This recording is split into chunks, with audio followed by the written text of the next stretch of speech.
Monggo Mas.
Bapak Purwanto sekalian ngaturke kijing miring. Nah, bibar ngaturke kijing miring iki Dek Eka iki nuwun sewu kanca-kanca Karang Taruna, kanca-kanca Pramlati sing kepareng ngersake lelagon ya kepareng dicaosi.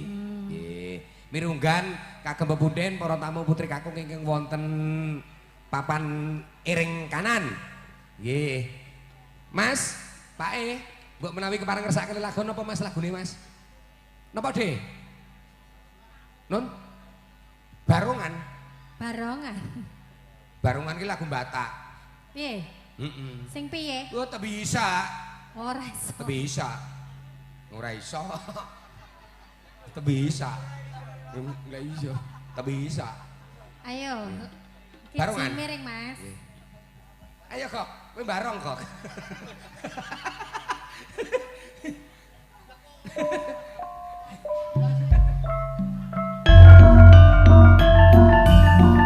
Monggo lek ngadimen.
Kok umyak dhewe.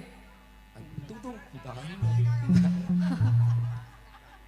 Oh, tergandeng mau tebu, terus Ayo terus mlebu. Jenengan iso buka rasa nutup. Wah. Senengane ngoten niku to. Apa kuwi, Dik? Tergandeng momot tebu. Yen ra dijembeng ra iso mlebu. Niku liren apa, Pak, Dik? Liren apa niku? Aku mung nari butuhe kok, Dik.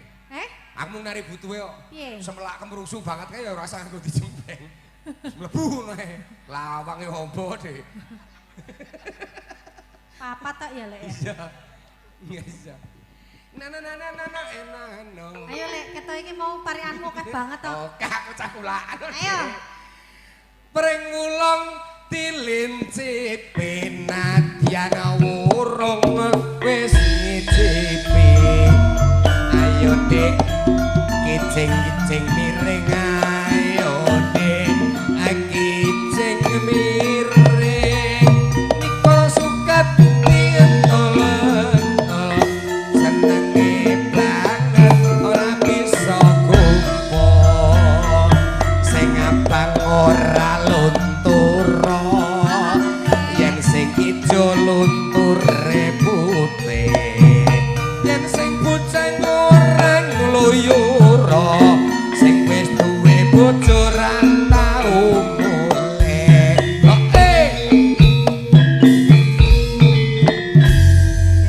Sampun Pak Dik. Napa malih Pak Dik? Saking menapa malih? Nggih. Nggih. Kokoi. Sangu mboten. Sangu. Oh, sangu. Wah. Asline iki ngeten iki. Jalmotan kena Mbahku gini. biyen yo ngene iki kok. Ana tembung aja sok kulino ngatoske banyu ngempukke watu. Iya. Ngono kuwi. Wah. Mbak Kyai sepuh ning ya lho. Alhamdulillah. Dipandemen budaya. Matur nuwun. Oh, nggih jujul lho. Oh nggih, tak kira ora. Jujul niki jujul 50 apa 70? Oh, 50. Iya, iki sing diteketan jujul 30 tak jujuli wong aku. Ora apa-apa, ora apa-apa. Sing penting gabung ya. Iki jenengan nglesake melih mboten. Ora masalah. Ngomong kemawon, nggih, sampun.